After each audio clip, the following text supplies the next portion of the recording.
अग्निशमन दलामध्ये काम करणाऱ्या एरिक नावाच्या फायर फायटरची ही गोष्ट. एके दिवशी अग्निशमन दलाच्या कार्यालयामध्ये एक फोन येतो, ज्यामध्ये पलीकडून बोलणाऱ्या स्त्रीच्या डोक्याला गंभीर मार लागलेला असतो आणि त्यातून प्रचंड रक्तस्राव होत असतो. स्वतःचं नाव, स्वतःचा पत्ता सांगण्याची सुद्धा त्या स्त्रीची परिस्थिती नसते. केवळ आपल्या डोक्याला गंभीर मार लागलेला आहे, त्यातून प्रचंड मोठ्या प्रमाणामध्ये रक्तस्राव होतोय. आपल्याला साधं उठता सुद्धा येत नाहीये. घरातील लाईट्स चालू आहेत आणि घराच्या आयताकृती खिडकीच्या बाहेर रस्त्यावरील स्ट्रीट लॅम्प दिसतोय.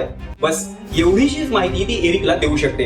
आता या एवढ्याशा माहितीच्या आधारावरती एवढ्या मोठ्या शहरामध्ये तिचं घर आणि तिला शोधण्याचं मोठं आव्हान एरिक समोर आणि त्याच्या टीम समोर असतं. पण कोणत्याही आपत्कालीन परिस्थितीमध्ये एखाद्याचा प्राण वाचवण्यासाठी जमेल तितके शर्थीचे प्रयत्न करणं हे आपलं काम आहे, हे आपलं कर्तव्य आहे, हे एरिक जाणत होता. आणि ते काम पूर्ण करण्याची त्याच्या मनात जी दुर्दम्य इच्छाशक्ती होती, त्या इच्छाशक्तीच्या जोरावर त्यानं या परिस्थितीतून सुद्धा मार्ग शोधून काढला आणि त्या स्त्रीचे प्राण वाचवण्यात तो यशस्वी झाला.